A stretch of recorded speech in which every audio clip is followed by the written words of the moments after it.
Betapa banyak di antara kita melihat orang-orang yang ketika menemukan kesalahan-kesalahan kecil pada saudaranya, atau bukan kesalahan kecil, menemukan perbedaan-perbedaan yang tidak salah pada saudaranya, kemudian mereka mengangkatnya seolah-olah ini perkara dunia dan akhirat, perkara surga dan neraka.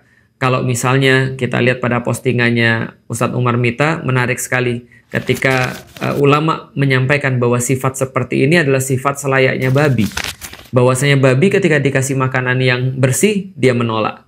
Tapi ketika dikasih makanan yang kotor, dia sangat tertarik dan dia kemudian memakannya dengan sangat lahap.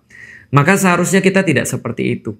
Teman-teman sekalian, sesuatu yang senantiasa saya pikirkan dari awal ketika masuk Islam dan sampai sekarang masih menjadi misteri, yaitu adalah persatuan kaum muslimin. Bagaimana cara untuk mencapainya dan seperti apa kita itu agar bisa saling bersabar di antara orang-orang muslim. Karena ketika kita melihat pada sejarah, dan ini adalah bagian daripada salah satu yang saya coba untuk utamakan, ketika kita melihat pada sejarah memang kaum muslimin banyak sekali diuji dengan ujian-ujian ukhuwah, ujian-ujian persatuan, di mana ketika kaum muslimin mereka semuanya punya perbedaan pendapat, mereka memiliki hal-hal yang berlainan dalam pemahaman mereka, seringkali ini berujung pada sesuatu yang tidak bagus. Yang paling besar tentu saja adalah hilangnya Baitul Maqdis dari tangan kaum muslimin. Karena kalau kita lihat hasil langsung daripada perpecahan itu pasti adalah hilangnya wilayah. Artinya kita sudah paham pula, orang-orang juga selain Islam juga sudah paham, andaikan kaum muslimin itu bersatu padu, maka mereka tidak akan pernah untuk bisa dikalahkan. Tapi kalau seandainya mereka mulai terpecah belah, Allah sampaikan, hilang kekuatan kalian, hilang kehormatan kalian, ketakutan musuh kemudian akan dicabut, kemudian kita akan kalah. Maka ini adalah the biggest question, atau ini adalah the biggest trial menurut saya pada kaum muslimin. Maka ketika saya pernah ditanya berkali-kali dari dulu sampai sekarang, ketika saya ditanya pun saya menjawab hal yang sama. Apa yang menjadi doa saya kepada Allah? Andaikan saya punya doa yang pasti dikabulkan, maka saya tidak akan ragu untuk meminta bahwa saya meminta pada Allah agar kaum muslimin diikatkan hatinya, disatukan kasih sayangnya di antara mereka. Namun tentu saja ini adalah bukan perkara yang mudah, karena Allah sampaikan pula di dalam Al-Quran, andaikan kita semua membelanjakan apapun yang kita punya untuk bisa membeli ikatan hati, untuk bisa membeli bersatunya kita atau menghilangkan perpecahan di antara kita, maka itu tidak akan pernah bisa dilakukan karena ini adalah hak prerogatif daripada Allah. Tapi ini adalah sekedar untuk menasihati diri saya secara pribadi, mengingatkan diri saya sekaligus berbagi pada teman-teman sekalian. Teman-teman sekalian, bagaimana cara kita tuh menyikapi perbedaan? Saya sudah banyak sekali melihat, banyak sekali membaca tentang perbedaan-perbedaan di antara kaum muslimin, dan rasanya percuma ketika kita terus mempertahankan pendapat-pendapat ketika kita berbicara tentang perbedaan fikih terhadap kaum muslimin yang lain. Tapi kita coba untuk berbicara sedikit tentang bagaimana caranya kita menyikapi perbedaan, dan mungkin ini adalah sesuatu yang bisa bermanfaat untuk kita semua. Pertama, teman-teman sekalian, apakah kaum muslimin itu diperbolehkan berbeda? Itu dulu yang pertama. Apakah ada perbedaan di antara kaum muslimin?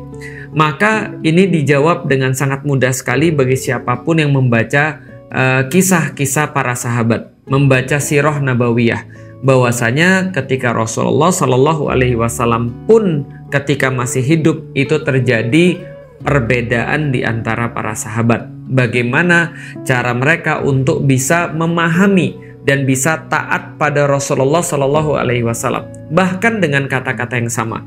Yang paling sering disampaikan oleh para ulama ketika Rasulullah Shallallahu Alaihi Wasallam berpesan pada para sahabat, jangan kalian sholat asar kecuali di Bani Quraidah. Ini adalah hadis yang sangat sederhana. Ketika Rasul memberangkatkan para sahabat untuk mengepung Bani Quraidah, maka Rasul menyatakan jangan kalian sholat asar kecuali di Bani Quraidah.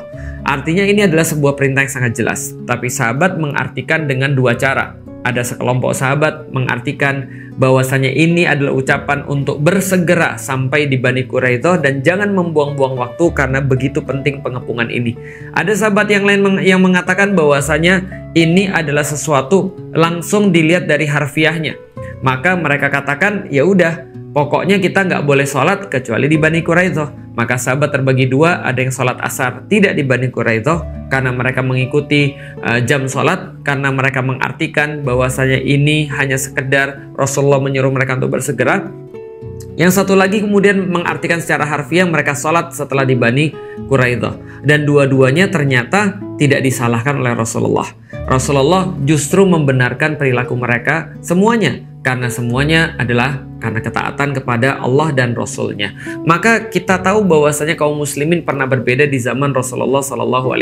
Mereka tidak selalu sama, mereka tidak selalu satu pendapat ketika berhadapan dengan Rasulullah SAW, ketika di depan Rasul. Maka jawabannya sederhana. Apakah kaum muslimin pernah berbeda ketika Rasul masih hidup? Jawabannya tentu saja pernah. Pertanyaan berikutnya, apakah berbeda selalu menjadikan kita itu harus salah satunya kafir? Jawabannya tidak juga. Karena kenapa? Karena perbedaan-perbedaan itu ada banyak. Ada perbedaan selera, ada perbedaan bagaimana kemudian kita menyikapi satu peristiwa, ada perbedaan-perbedaan yang memang menjadikan kita kufur atau tidak kufur. Ini adalah perbedaan yang ada di dalam Islam.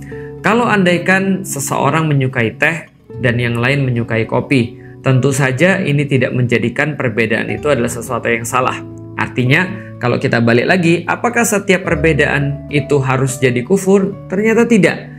Ada perbedaan-perbedaan yang ditolerir. Ada yang suka teh, ada yang suka kopi, ada yang suka makan ayam, ada yang suka makan kambing. Ini adalah sesuatu yang biasa-biasa saja.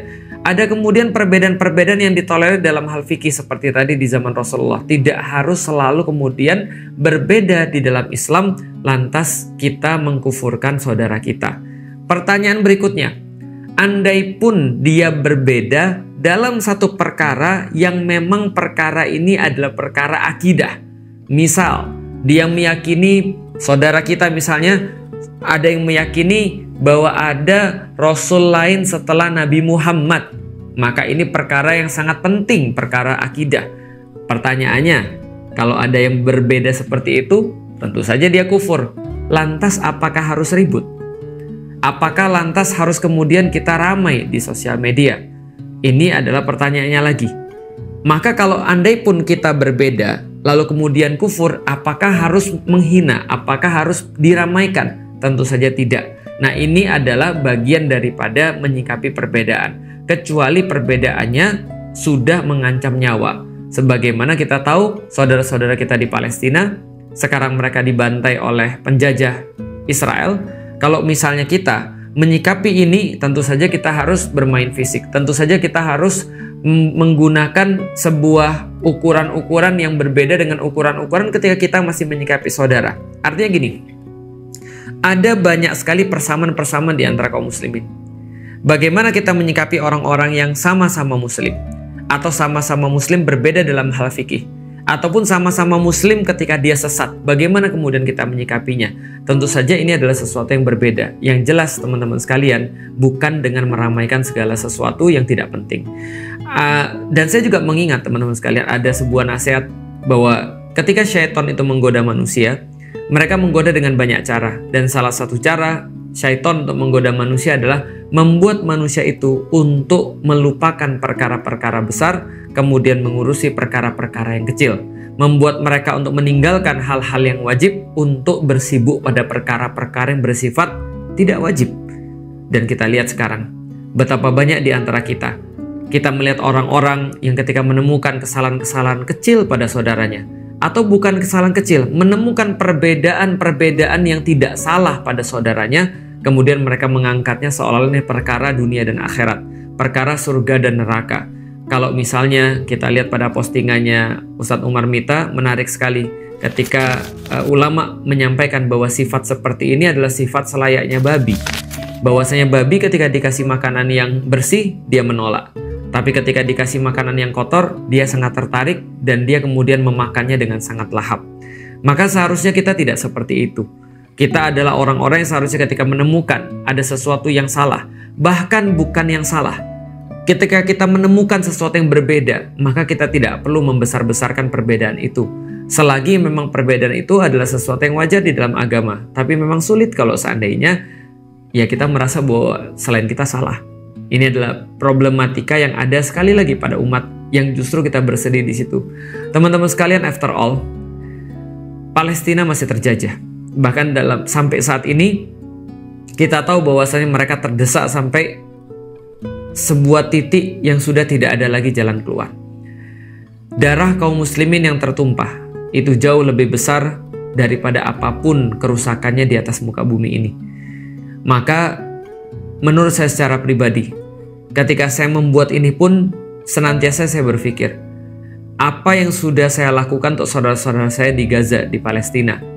Apa yang sudah saya lakukan untuk mencegah saudara-saudara saya tertumpah darahnya?